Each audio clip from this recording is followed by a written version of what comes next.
Olá a todos, aqui é o professor Vinícius. Vamos à parte 1 da nossa segunda semana de aulas, em que debateremos as origens do sistema de comércio internacional no pós-guerra. Antes, porém, vamos entender por que começamos a falar de comércio. O comércio é justamente a parte mais tangível da economia política internacional. Porque nós sabemos quando vamos à prateleira, vamos ao mercado e vemos uma prateleira, se aquele produto é internacional ou não. Trabalhadores também sentem no bolso quando eventualmente são demitidos, claro, assim como empresários, quando eles sofrem concorrência externa. Então, é muito mais tangível que cotação de dólar, que aspectos financeiros que veremos, claro, também aí depois de 2 semanas focando o comércio internacional. Boa parte das tendências que debatemos na primeira semana, e permita-me relembrá-las aqui muito brevemente, de igualdade e desigualdade, decorre dessas tendências de difusão da produção para outros lugares. Quanto mais a produção sai do norte global, mais postos de trabalho são perdidos e mais a tendência da renda se concentrar nessas sociedades, como muitos descrevem, pós-industriais. Então, nós temos de ver que há limites ao crescimento, há limites ao desenvolvimento. Também, como verificamos, segundo aí a teoria ricardiana, um pouquinho aí de macroeconomia para vocês, um tema de economia especificamente, não de economia política, que como nós vimos, mescla aí as relações com autoridades da política e o mercado. Nós temos aqui claramente uma tendência de longo prazo em que os salários aumentam, enquanto, na verdade, o retorno do capital cai. Então, o capital vai buscar novos mercados e os países mais pobres tendem a receber muito bem esses investimentos. O que não significa que os investimentos sempre vão buscar os países mais pobres, mas vão buscar aqueles que lhes tragam uma melhor relação custo-benefício, alta produtividade com o menor custo possível, não só em termos da produção, mas em termos da distribuição. Por exemplo, temos aqui, portanto, a impossibilidade, também como vimos na primeira semana, de ruptura com um sistema. O custo é muito alto. Imagine se decidíssemos produzir tudo internamente do que precisamos no Brasil. A perda de eficiência seria enorme. Da mesma maneira, teríamos dificuldades em obter matérias-primas, insumos que não temos aqui em nosso território. As repercussões, portanto, de rupturas no plano internacional são as piores possíveis. Ainda assim, há países que agem no comércio e na economia em geral, internacional, de maneira um tanto quanto, vamos assim dizer, realista, ou seja, buscando aí ganhos relativos. Fato, porém, que o assunto é comércio internacional, um ambiente aberto, um ambiente de trocas, não pode se pautar pelo realismo, pelo mercantilismo, como também vemos aí na primeira semana, mas pela lógica da soma positiva. Todos ganham, não importa se alguns ganham mais, outros ganham menos, mas se todos ganham em relação ao determinado momento no passado, esses países estão sim melhorando, podendo abrir ao mercado e se coordenar. Mas a coordenação sempre houve um sistema multilateral de comércio, por exemplo, é o que vamos discutir hoje. Então vamos um pouquinho antes da Segunda Guerra Mundial, pós-Segunda Guerra, que marca aí uma institucionalização maior da economia mundial. Vamos antes da Segunda Guerra Mundial para analisar essas tendências, em que sempre há perdedores e ganhadores, como houve à medida em que o comércio no pós-guerra se expandiu. Temos aqui um longo caminho para a liberalização do comércio no plano internacional. O primeiro grande marco para a abertura comercial vem daquela que foi a principal potência hegemônica e o polo de emergência da Revolução Industrial, o Reino Unido. O Reino Unido, até 1846, ele era altamente protecionista. Os produtores de produtos têxteis, queriam a todo custo a queda de barreiras comerciais, de modo a conquistar novos mercados. Porque isso, eles eram muito eficientes.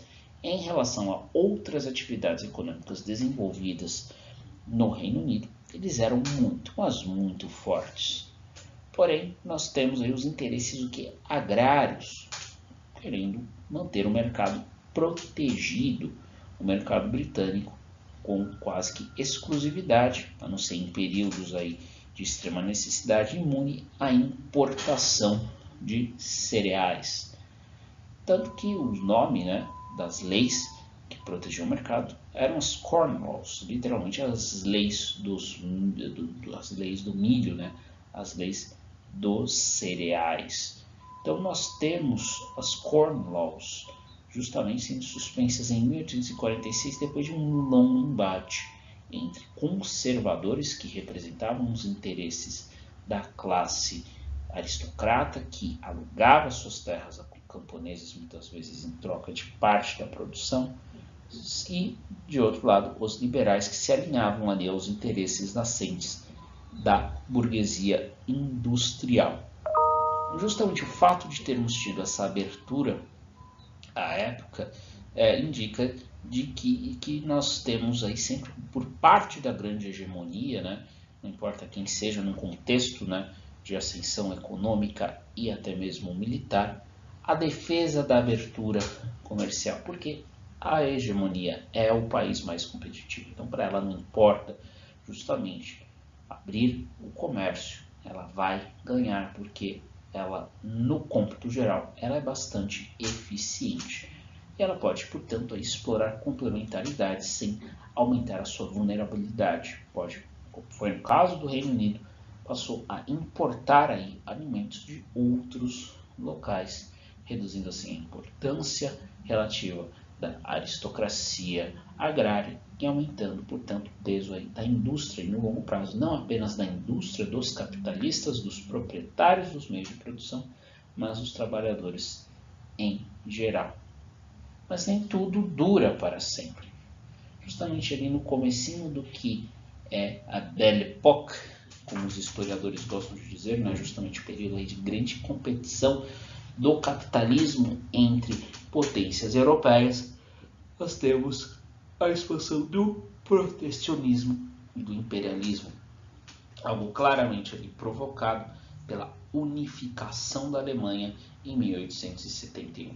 Nós temos, portanto, o surgimento de um rival muito forte, a Alemanha fragmentada em diversos principados, e no reino da Prússia finalmente se une e dá margem aí a um grande mercado nacional que depois vai se expandir e fazer frente no comecinho do século XX ao próprio Reino Unido. Isso para não citar os Estados Unidos, que embora não participe diretamente desse jogo geoeconômico, ele também ameaça aí a supremacia das economias europeias, passando a ter já no fim do século XIX o maior PIB absoluto, não PIB per capita. Temos, portanto, a Primeira Guerra Mundial, em que já tínhamos aí um aumento médio das tarifas praticadas e o entre guerras apenas aumenta essa instabilidade com a ênfase dos países justamente em tarifas, em proteção e não em cooperação. A cooperação ela só volta de fato em 1948, no pós-guerra, como fruto do trauma de duas guerras aí que devastaram, sobretudo o continente europeu, com impacto ao redor do mundo, com o surgimento de um dos elementos acordados na chamada Conferência de Bretton Woods. Vocês já viram no curso de organizações, regimes e instituições internacionais o surgimento lá do FMI e do Banco Mundial. Nesse caso aqui nós não temos uma organização no primeiro momento, mas temos um regime que é fundamentado num acordo multilateral, assinado inicialmente por 23 membros, entre eles o Brasil, que é o General Agreement on Trade and Tariffs, ou Tariffs and Trade, Acordo Geral de Tarifas e Comércio. Foi fundado em 47 e a operação desde 48. 47 nós temos a discussão da Carta de Havana, que cria esse sistema multilateral, o GATT, mas um principal elemento da carta, que era a criação de uma Organização Internacional do Comércio, uma OIC, que seria aí na prática o que é hoje a OMC, ela é rejeitada pelo Congresso norte-americano, que entende que é uma organização assim violaria a soberania americana.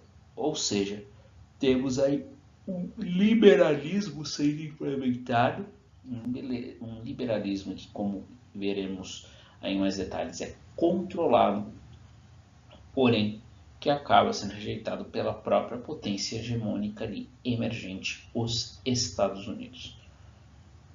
Dito isso, cabe aqui salientar que, pelo menos do ponto de vista do norte global, nós tivemos aqui uma satisfação ímpar dos interesses, sobretudo industriais, do pós-guerra, porque os Estados Unidos queriam exportar mais para a Europa e a Europa queria se recuperar aí do ponto de vista do comércio, do ponto de vista também da indústria, e para tanto precisava aí basicamente exportar. Então, ao longo dos anos 50 e dos anos 60, sobretudo a Alemanha evolui bastante, o Japão evolui bastante, os dois países evoluem bastante a ponto de rivalizar com os Estados Unidos em muitos segmentos econômicos ao fim dos anos 60. Parte dessa história está aqui atribuída justamente às rodadas comerciais do GATT, começando com a abertura ali em Genebra, depois uma redução no número de participantes da chamada rodada ADC, a rodada Turquoise, culminando as rodadas Genebra e a rodada Dillon, que eram relativas ao que? A tarifas, ou seja, barreiras tarifárias, por uma taxa sobre importações. E temos aí o que? Uma queda na taxa das importações dos produtos manufaturados. Quem tem vantagem comparativa em manufaturados são justamente os países desenvolvidos. Ou seja, uma agenda aqui que claramente reflete o interesse dos países desenvolvidos no comércio internacional, sobretudo dos aliados americanos. Então, eles conseguem ter complementaridades entre si nos setores econômicos. Então, uns exportam, outros importam esses mesmos produtos, mas acabam por exportar outros, gerando aí um círculo virtuoso de acumulação de capital pela exportação. Posteriormente, a gente vai ver mais na semana que vem, quando falarmos do nascimento da OMC, temos aqui também a incorporação de novos temas a posteriori. Por exemplo, temos depois medidas antidumping, ou seja, contra a redução aí, prática, né, de preços desleais no mercado. Na rodada Kennedy, medidas não tarifárias, como questões técnicas na rodada Tóquio, e aí passamos a ter o arcabouço atual, com a criação do OMC no pós-rodada Uruguai, já com a concordância, né, de que nós temos aí justamente uma série de novas dimensões do mercado que têm que ser regulamentadas internacionalmente. O debate mais recente é sobre o comércio eletrônico, que ainda permanece desregulado. Então, essa é a história do GATT, foco na liberalização de países desenvolvidos, de modo que a tarifa média mundial, né, de todos os membros aí cai de 38% para 6% ali, quando a OMC passa a ter a sua discussão criada. Ou seja, temos aqui justamente uma queda brutal, uma liberalização, sobretudo, do comércio entre os países do norte global. Picos tarifários ainda existiam ali no fim dos anos 2000 no mundo em desenvolvimento.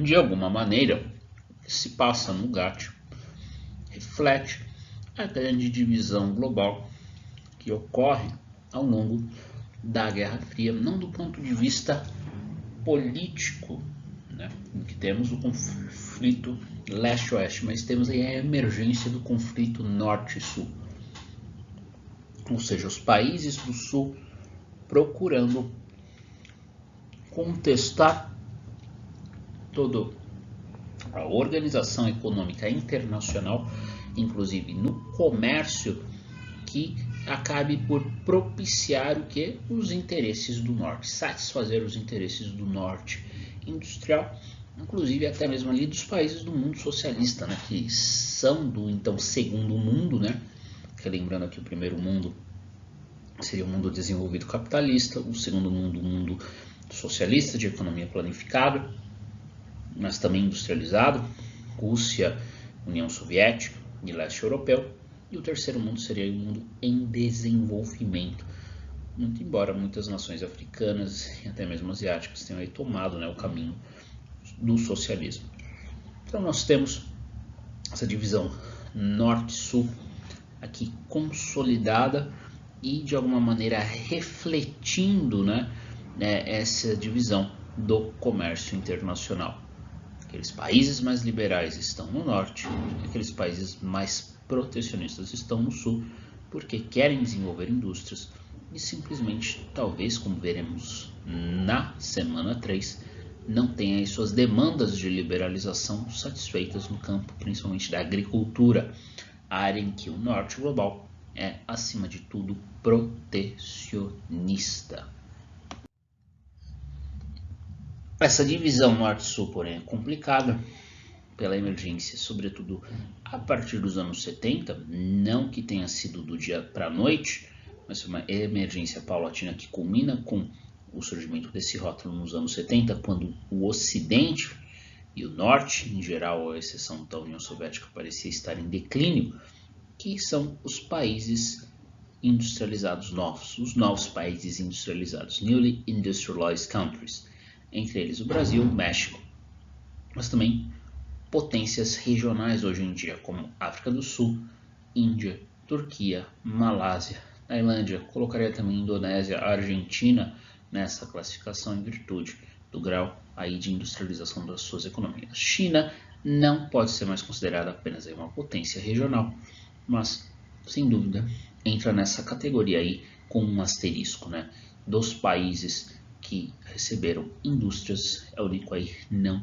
capitalista originalmente, embora tenha a partir dos anos 80 recebido grandes investimentos externos. E via de regra esses países aí procuraram se desenvolver com capital externo muitas vezes, mas aliado ao capital nacional. Foi o caso de México, Brasil, África do Sul, Turquia, Índia também em maior ou menor escala. E esses países são diferentes de uma outra categoria que cria uma outra nuance dentro do sul global. Os países que temos de pensar nessa divisão são os LDCs, né? Os Least Developed Countries.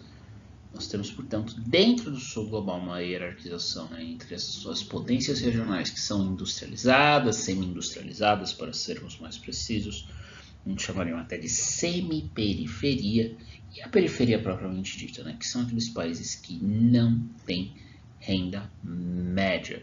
Eles têm aí uma alta proporção de pessoas vivendo com menos de 1,90 dólar por dia, a linha de pobreza aí delimitada pelo Banco Mundial. Ou seja, falamos aí da maioria dos países da África subsaariana. Então temos grandes países como Angola, enfim, nessa categoria, Bangladesh, país enorme, na Ásia. Então nós temos aí, na verdade, não uma oposição apenas entre o norte global e o sul global, mas uma divisão que, no mínimo, tem aí 3 camadas: os muito desenvolvidos, aqueles que estariam em vias de se desenvolver com renda média, aqueles muito pobres, essencialmente industriais e dependentes da exportação de matéria-prima. Mas como que esses países se estabelecem alianças? É possível eles conversarem entre si nas organizações internacionais econômicas? Ou eles têm pautas diferentes? É muito mais fácil um país do sul global, em geral, se ele é com outro país do sul global, ainda que eles estejam em estratos distintos, né? Um seja aí de média industrialização e outro seja nada industrializado, ou seja, renda média e renda baixa, do que termos aí uma aliança norte-sul. É muito difícil. Muito embora, como vocês já viram no curso de organizações, regimes e instituições internacionais, temos na OCDE aí países que eram originalmente não o clube dos ricos, com maior renda per capita, mas justamente os países mais estão pobres, né, extremamente pobres, sem dúvida, que ainda estão, segundo os melhores critérios, no sul global. Falamos de México, falamos de Chile, falamos também de Turquia.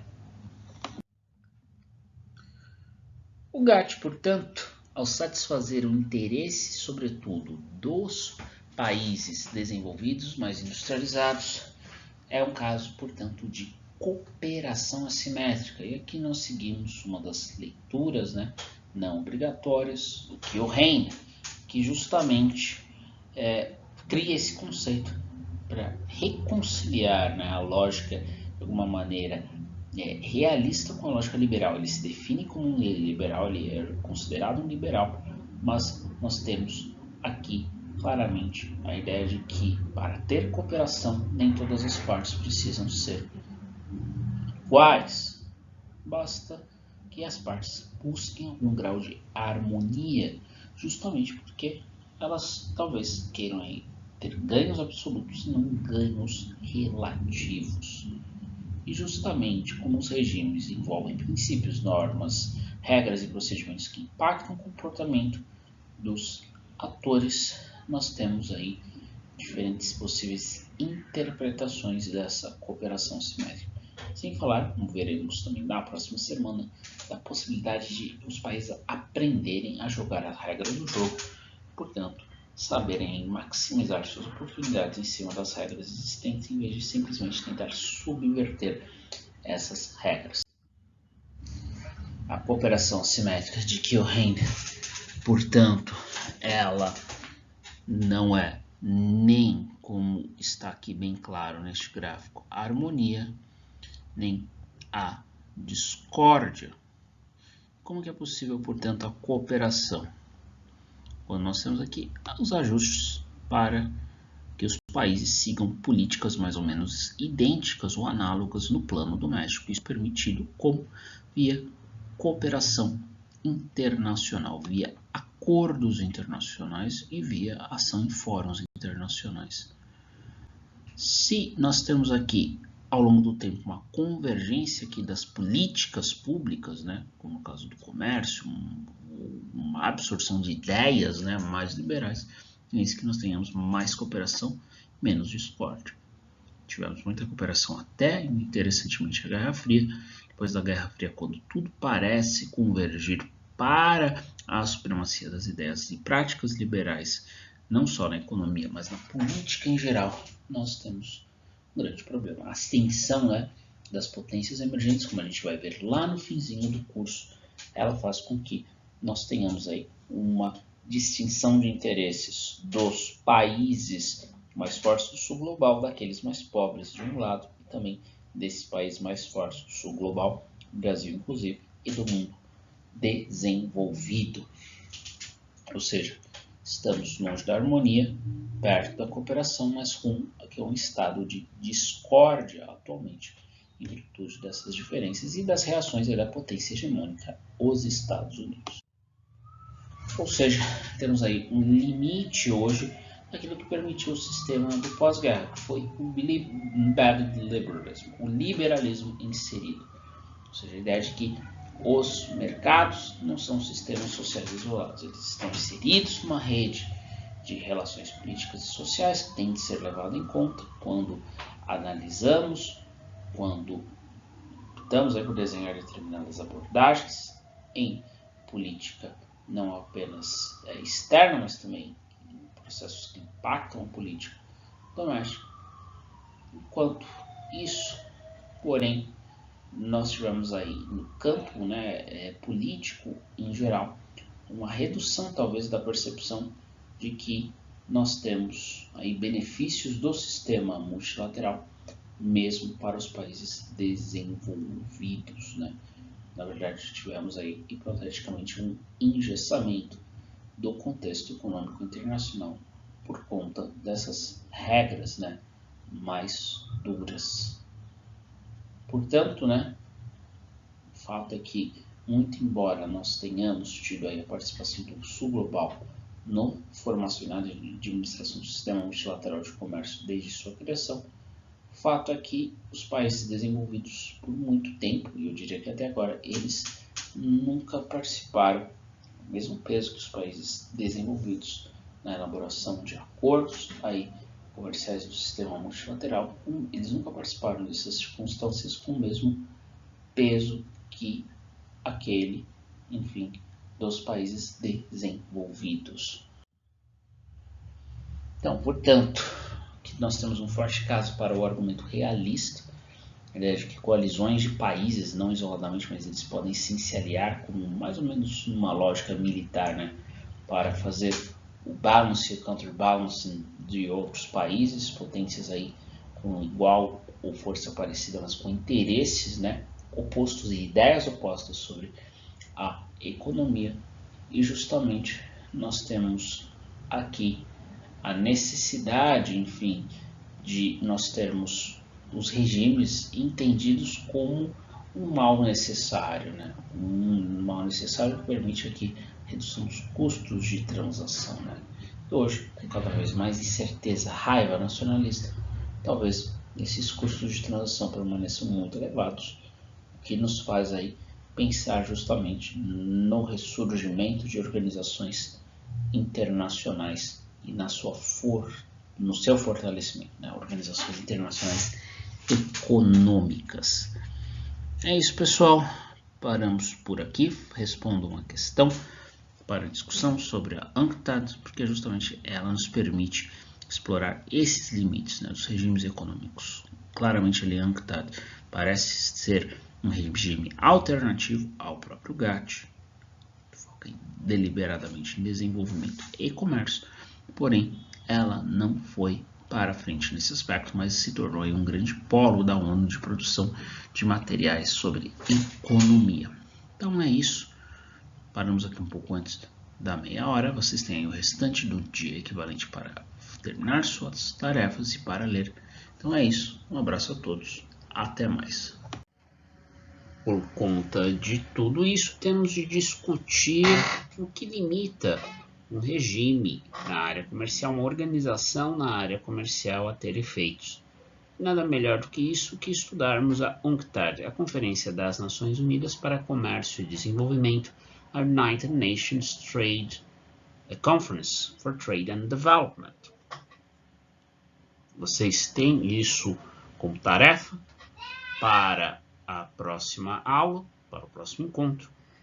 Então, usem uma das leituras não obrigatórias e, claro, vamos discutir isso na nossa aula ao vivo. Muito obrigado a todos, um abraço, até mais, tchau.